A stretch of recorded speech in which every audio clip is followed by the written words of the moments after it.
UFC 269 review. Absolutely buzzing for this one, but I have to start off with commiserations, Elliot, mate. The old parlay didn't come off, did it? No, we'll forget about that for this week. Well, for last week. But hey, I don't mind if it's a great weekend. I don't mind. I don't mind. Yeah.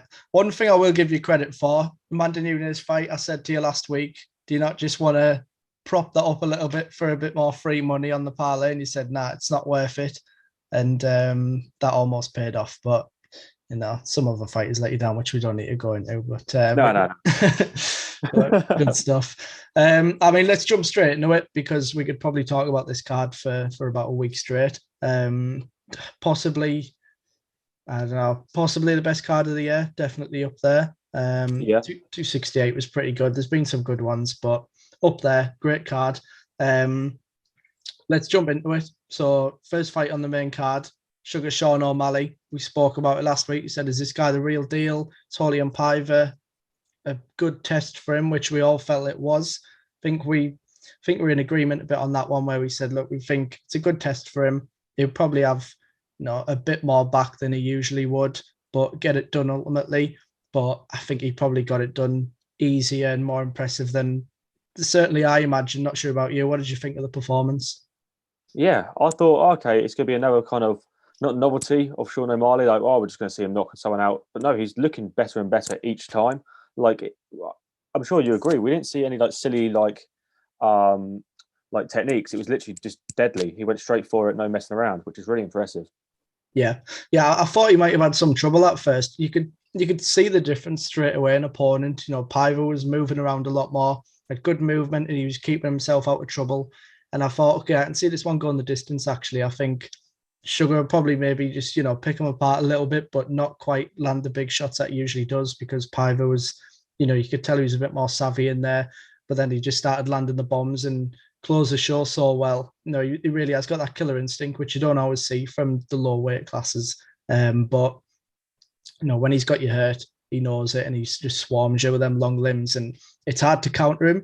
A lot of the times when you see a fighter who's sort of going for that finish, they'll have to put themselves in harm's way quite a bit, get in there and go for the finish. But because he's so long, big for the weight class, he was just sort of still just keeping enough of a distance and just swinging hooks at him. And it would have been tough for Piver to get anything back on him. So such a tough fight to deal with.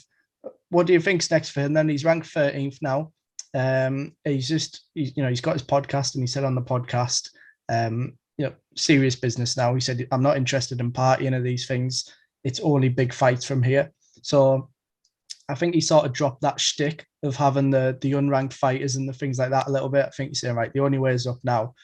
Probably top 10, might get someone a bit on the outside. Is there anyone that really stands out to you? I would, we're going to get into him next.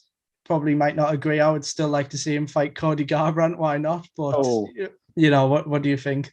I thought you were going for a slightly different direction there because you said about you hinted at another fight on the card. I thought you were going to go for Cruz. I would love to see the Cruz fight because they're just so just different. They're not really the ordinary fighters. Garbrandt, it'd be interesting because he does hit hard, but like we've seen in the last few fights, his chin's kind of getting worse and worse, which is understandable because he kind of peaked at such a young age. I would love to see him fight Cruz, but it's down to Cruz if he wants that fight or not because Cruz has got every right to kind of go near the title picture,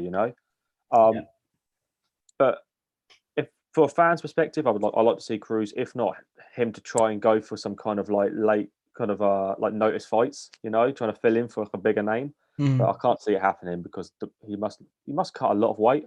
O'Malley, he looks like you think so? Yeah, and there's a lot of fighters who kind of like are in the same camp as him. So I believe Casey Kenny is in the same camp as well. So I can't imagine him fighting like people like him or Song Yadong as well, which would be a great fight. But I would like to see Cruz, but Garbrandt I probably wouldn't want to see.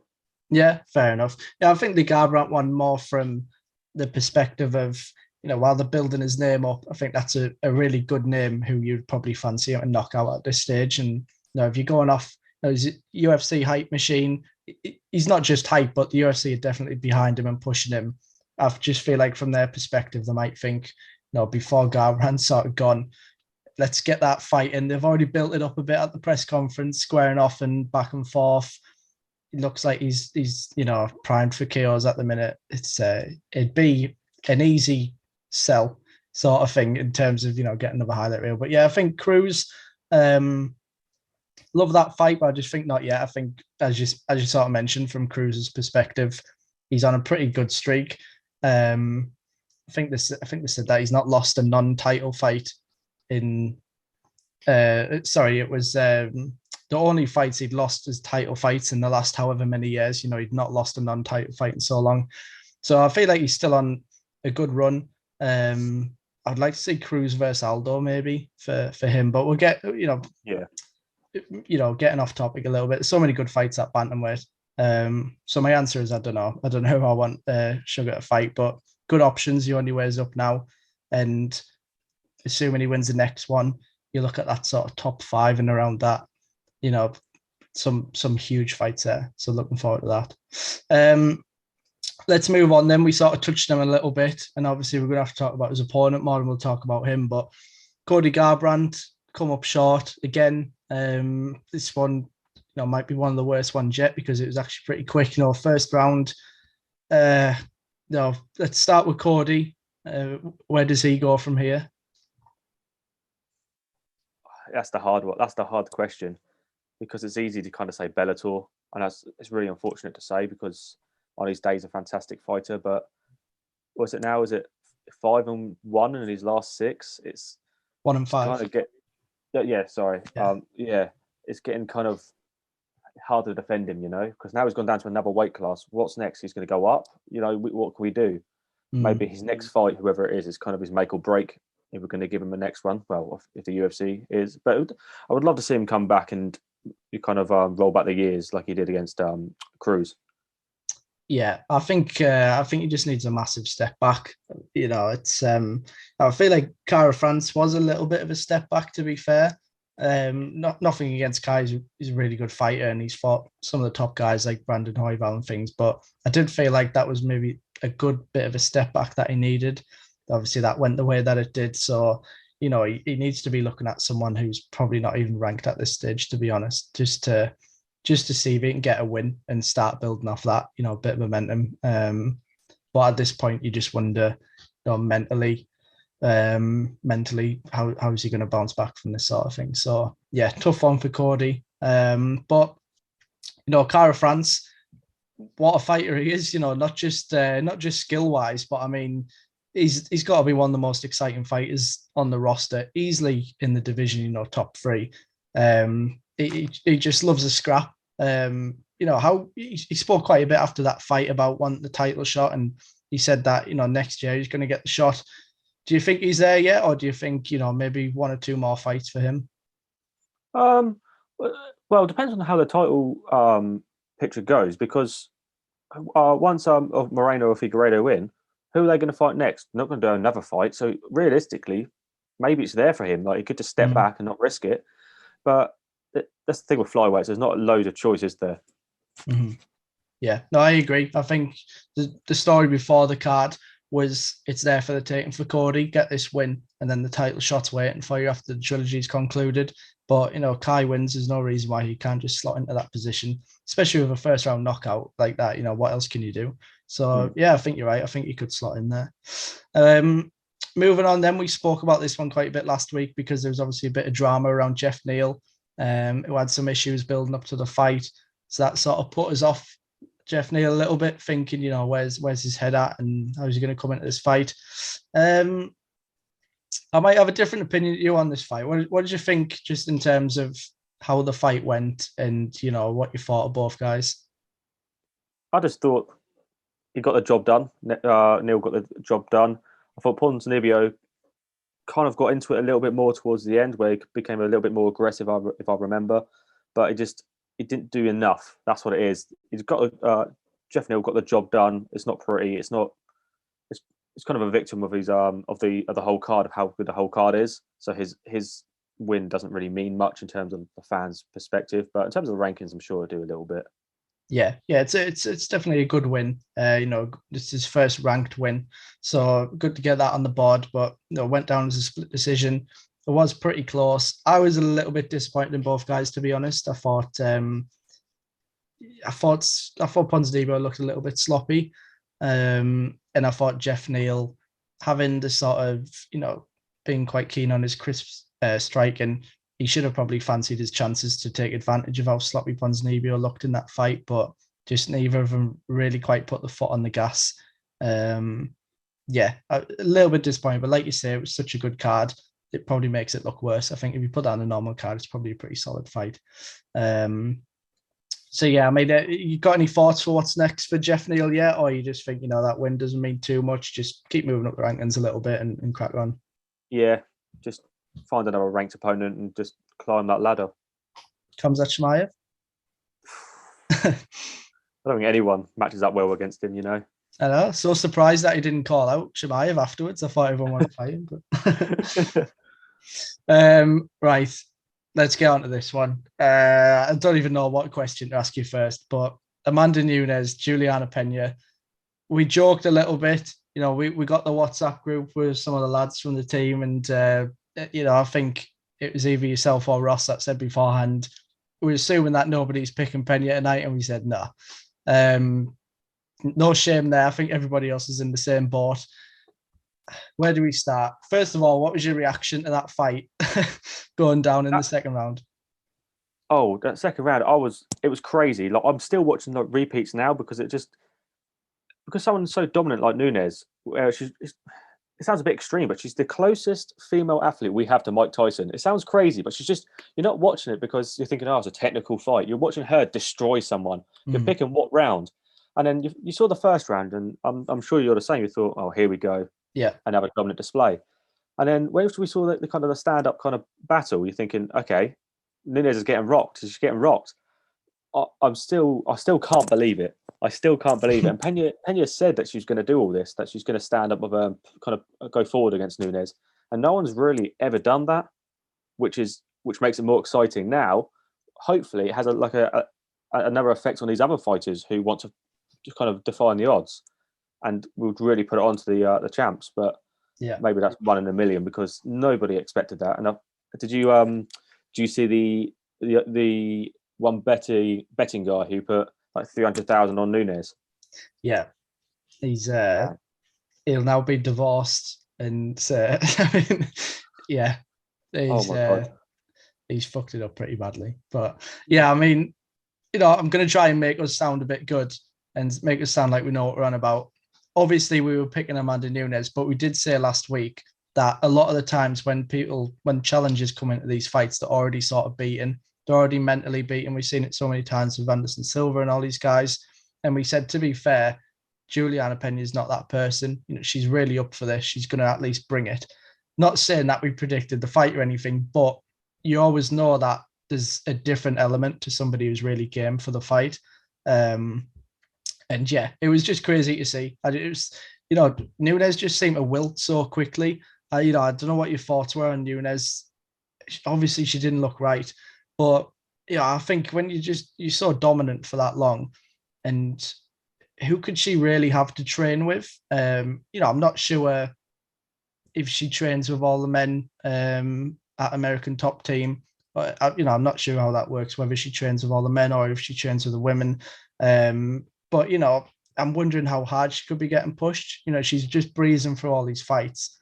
She's so much more physically dominant and just stronger than all these people that she's fighting.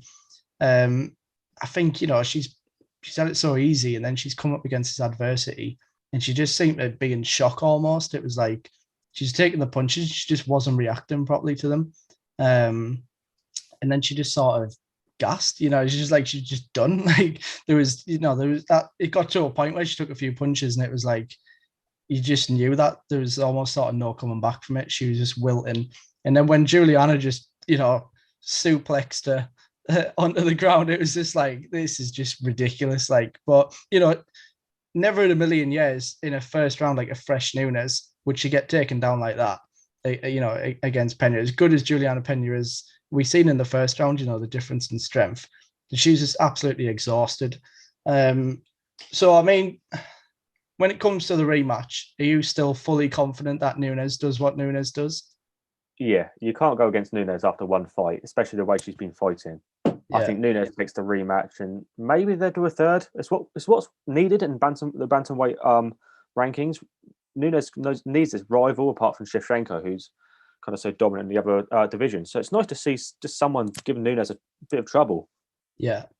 I'll tell you what would have been crazy, because there was a lot of talk, and we got really our biggest engaging piece that we put out during fight week was actually about Dana White saying that he was holding talks with Kayla Harrison and that he wanted to fight Amanda Nunes.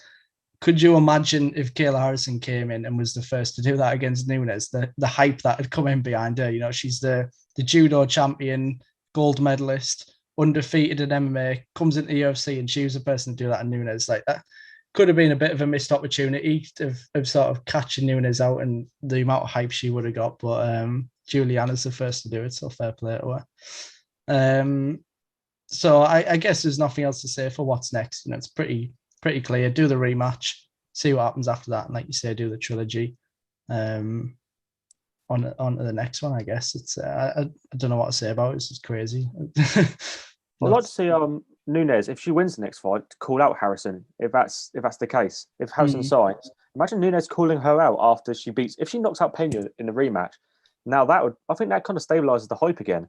If she knocks her out in like devastating fashion, the hype's back. The hype's back, you know. Yeah. But something I did want to mention about the pound for pound rankings. I don't know if you've seen the change. Yeah.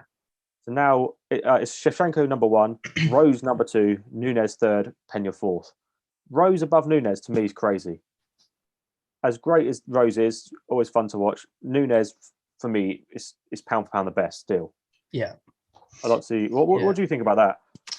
I agree. Yeah, I think obviously you give a lot of credit to Rose, but yeah, Nunes, what she's done is sort of on another level. Really, she's got the wins, multiple wins over Shevchenko, and she's pretty much coming into this fight. She's getting called the greatest female fighter of all time. So, like you said, I don't think after one loss that takes away everything that you've done. So yeah, I see where you're coming from, but at the same time, coming off a loss against, being able to rank above champions, coming off a loss is what it is. I mean, the rankings don't mean too much at the end of the day. I'm sure she'll, if she beats Pena in the rematch, she'll be number 1 again, and I'm sure she'll forgive them. Yeah, true. Yeah.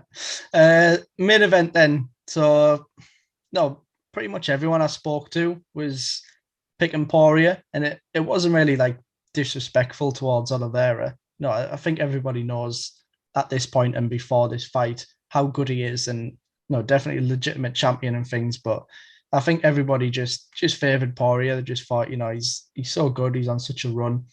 We've only really seen him lose to Khabib at lightweight, and he's just fought a who's who. And Oliveira just tends to get counted out of it because of his run before. His fights before this run that he's went on. We've seen him wilt a couple of times. He got TKO'd by Paul Felder in his last loss. And, people find it difficult to forget those type of things.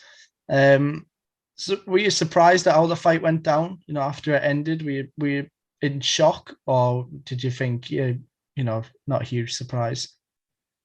Did I expect it? No. I thought I had Poirier to win as well, but was I in shock? No, because it makes sense, because Oliveira is really that guy, It seems, I mean, hindsight's kind of an easy thing, but now you're watching it, you're thinking, well, he's on now a 10-fight winning streak. He's beaten Chandler in quite a spectacular finish with I think it was like a left hook when Chandler was trying to evade like a flurry of punches, and obviously his jiu-jitsu kind of speaks for itself. So it's not a massive shock when you put it into context, but it's a massive win. Poirier's up there with, well, he's got to be up there with the greatest fighter to never win an official belt, Mm-hmm. Yeah, no, I agree. It's it's tough to doubt him at this point. I think everybody keeps talking about, and just in case, she keeps talking about, we've seen him, he's got no heart and he wilt and things like this. It's just, past that point now. It's like 10-fight win streak. The people he's beat. My sort of argument coming to this fight was more about who they'd both fought. Poirier really has literally fought everyone. And Oliveira, although he's on a great win streak, you look at, the earlier stages of that win streak, it's people who aren't ranked, and not the type of fighters who Poirier's been fighting. So I thought strength of schedule, Poirier's just more battle tested, probably going to come out on top. But Oliveira, man, he's just a beast. And like you said, that he's got that X factor with the jiu-jitsu. Doesn't matter how the fight's going. It's just there's just almost no defending it. Once he's got you where you want you, that's it.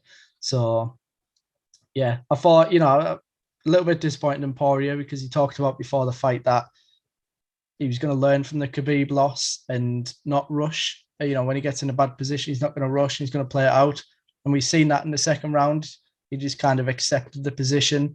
But, obviously hindsight's 2020, but it didn't seem like the best game plan. He just sort of let Oliveira settle down, because obviously he had him in some trouble in that first round.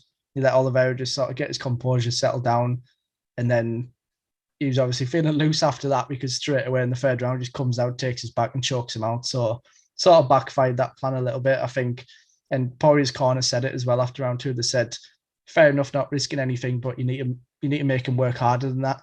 It's laying on your back. He's not going to tire out. He's not going to be getting a bit of damage, some elbows and things like that. He's just chilling out, comes in fresh and submits him next round. So, I'm sure lots of learning lessons again, and hindsight's 2020. I'm just sat on the couch watching, but I'm sure he's pretty disappointed in that one because I know that Poirier was really convinced that he was going to win that fight.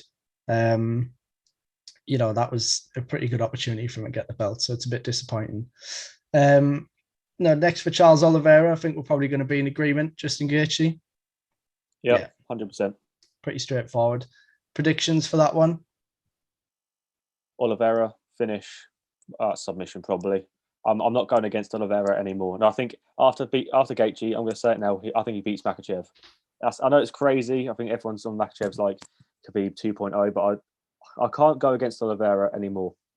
Yeah, I think that one will be the real test. I think it's sort of like a little bit similar to Khabib's run where it's massively impressive, but it's against predominantly strikers. It's kind of what Oliveira is doing a little bit now. If he submits Gaethje, which is obviously very possible, it's sort of like a similar title run. Whereas if he has that fight with Makhachev and he can beat him who's a grappler, I think that is the real sort of, okay, this guy is like just sort of looking a bit unbeatable now. And I'd love for that to play out just because I think that's the only thing that could ever get Khabib back. He likes to talk about being the lightweight goat and things, and then he's like, all right, step aside and Islam's going to take over. And then Oliveira on this run. And then if he beats Makhachev, could you imagine the hype if he called out Khabib after he choked out Makhachev? Oh my God. It would be insane. I mean, I'm not sure, thinking way too far ahead, and MMA doesn't work out like that. But it's fun to think about. That would be pretty insane. And that's the test that everyone wants Khabib to have as well, to face like a real grappler.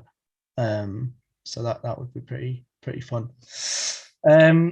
What's next for Dustin Poirier, do we think? I mean, I believe he mentioned welterweight at one point. Now, that'd be interesting to see him not cut any weight and really perform at the best of his ability. Like, to see him versus Colby is a massive fight as well, because I'm sure they've got some history.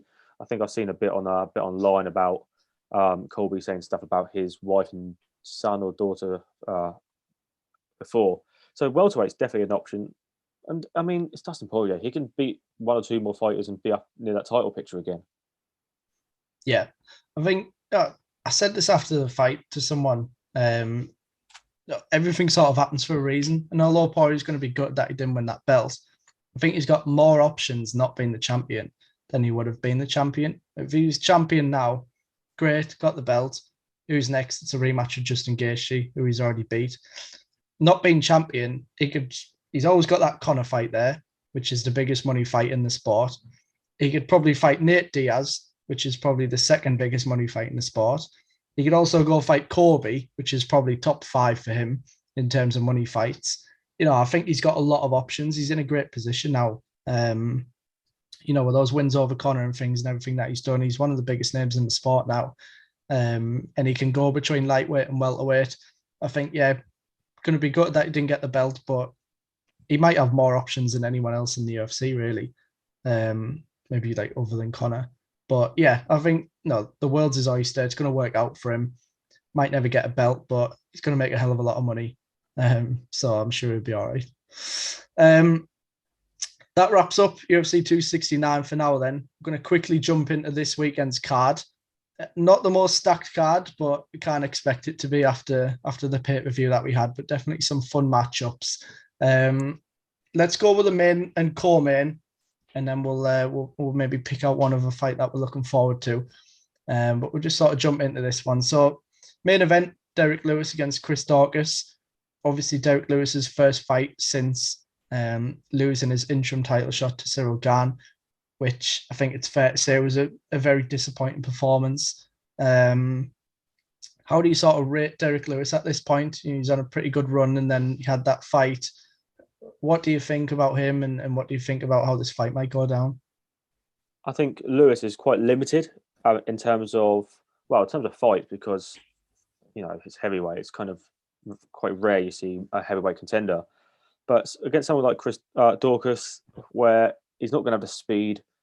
If Daukaus has watched the last fight, with Gane, you kind of know how to beat Lewis. I think you've got to be patient, because Lewis, like in Gane, one punch that's it, fight over. So it's going to be interesting. It's hard to call. I mean, could this be a demise of Derek Lewis, because he's had several injuries now? It's a quite bad loss against Gane, where I believe he threw only 16 strikes against Gane, and before that he threw I think it was like 7 against Blades. So it's not like it's particularly looking good for him. Yeah, no, I agree with that. I think if he's to lose this fight, obviously Chris Daukaus is a great fighter and he's on the up, but it's not that top level fight that we've seen him in recently. Like you say, against the Blades, the Ganas, he's fought in Ganu. If he's to take this bit of a step back and look the same against Daukaus, not really throw much and lose the fight, it could start to look pretty bad for him, where we think actually, all right, he got away with it for a while with his knockout power, but really he's struggling a bit in there. So yeah, I think Chris Daukaus is going to be the sort of fresher fighter, and coming to this probably a lot more motivated than Lewis. I think Lewis has always been questionable in terms of the mental game. Even back when we seen the title shot against Daniel Cormier and things like that. I think you've always sort of questioned his mentality, but like you say, he's always got through with his power. I think after that loss, in his hometown, biggest fight of his career for a title, and he did just sort of freeze in that fight and then get knocked out. So I struggle to see how he's going to bounce back from that one. I think, like you say, it could potentially be the start of a demise, but it's Derek Lewis. He could knock him out. So we'll see. Co-main event, Stephen Wonderboy Thompson versus Bilal Muhammad. Bit of a random fight for me, I thought. When I first seen it get matched up, I was like, all right, because I seen Wonderboy, he's talking on his podcast that he had a fight lined up. So I started thinking, all right, maybe it's Neil Magny, this and that, thinking about a couple of potential matchups.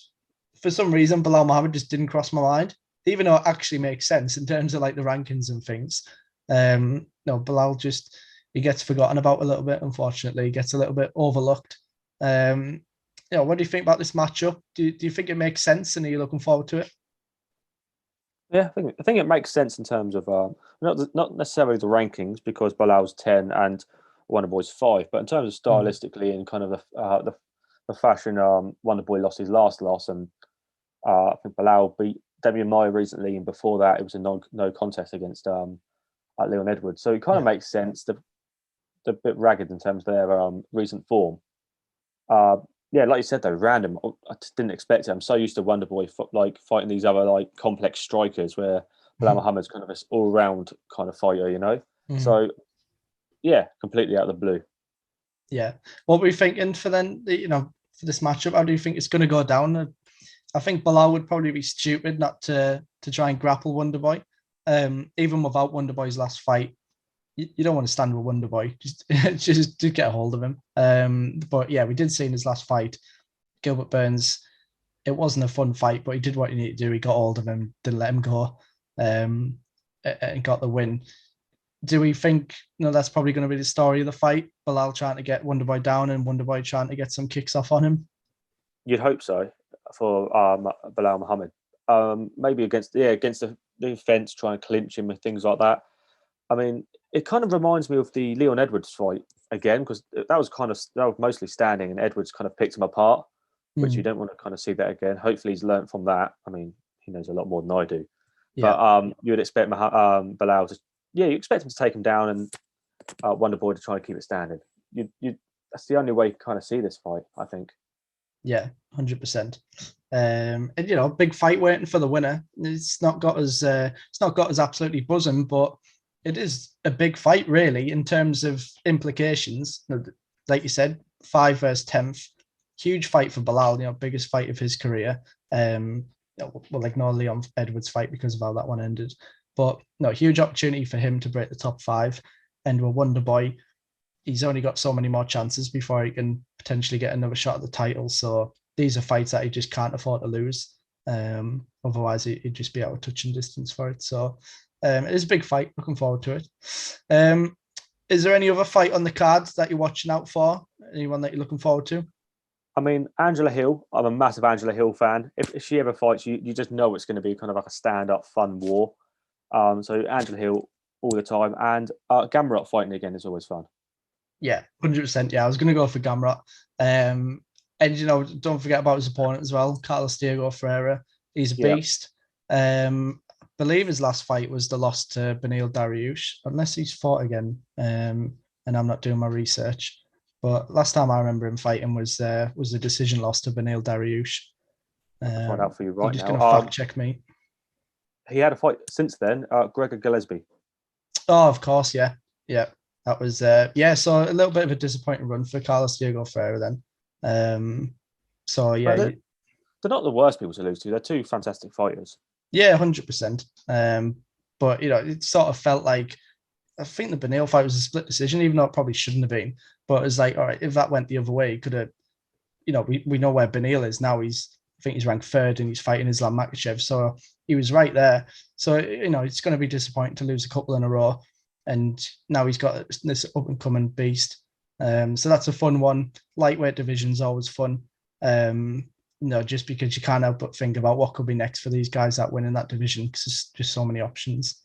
Good stuff. So, Parlay, are you going to turn the tide and actually win one, or? You know what? I'm feeling a bit confident with this one. Yeah. So I'd like to hear what you think about this. So I've gone for 4. I'm sticking with 4 now. I've got Cub Swanson to beat Darren Elkins. I just think Cub Swanson's still looking all right despite his recent loss. And I think they're just a little bit different kind of path so far of their career. Gerald Meerschaert to beat, I can't say this guy's name, I'm going to butcher it, Stoltzfus. He's it'll be interesting. I think Meerschaert looks fantastic in his last fight, if I remember. I've got Wonder Boy to beat Bilal Muhammad on points. I don't think it's going to be a finish in that one. And Chris Daukaus to win via finish over Lewis. That comes up as a just over 8-1, so plus 810. I'm kind of confident in this one. I'm more confident than last week. I think last week was like 11-1, wasn't it, for 4 fights, and they were all outright. Sure. Yeah. So I've kind of changed it a little bit. I've gone for 2. You got worse odds, but a couple of finishes. I mean, a couple of methods, which worries me a bit. I never like picking methods. It's this sport's hard enough to pick. I hate doing methods, but sounds good on paper, but never works out like that. So absolutely never. I'm losing all faith in the betting, but yeah, definitely see where you come from with them ones. I think, especially for the top 2, I like that little. I like maybe a little double action for a Wonder Boy on points and a Daukaus finish. I think that one could look pretty good. Yeah, and then I think you can't go wrong for Meerschaert submission, but maybe throw that in there. But yeah, Meerschaert, I think when I watched his Chimaev fight, I thought, okay, this is he's kind of on his way out now. But then he kind of revived himself into a great performance. So it's so hard to call. That's kind of the beauty of MMA, where you can lose one fight and the next fight you look amazing. Yeah, exactly. I think fighters like that, when they get a bad loss, you can obviously react badly to it, but you can also think, all right, let's not mess about. Let's just stick to what works for me. And for me, it's obviously about the grappling. Don't stand in front of Khamzat Chimaev, sort of flat-footed like that. Just think, get the fight to the ground. That's my wheelhouse. And yeah, we've seen him bounce back from it and get the sub. So yeah, looking forward to that one. Looking forward to the card. Appreciate you breaking it down with me. It's been fun. Still a bit speechless about 269, to be honest. Don't know what else to say about that one, but unbelievable card. And then, we got 270 Ngannou versus Cyril Gane, which is just going to be insane. 271 Adesanya versus Whittaker 2 has been finally confirmed. That one's been unofficially confirmed for a while, but it was in jeopardy apparently. But that one's been confirmed. So many good fights. Sure, next year is going to be great again. Hopefully more fights with crowds. We didn't get as much as we would have liked this year. But yeah, appreciate it, mate. And we will catch up very soon. Thank you.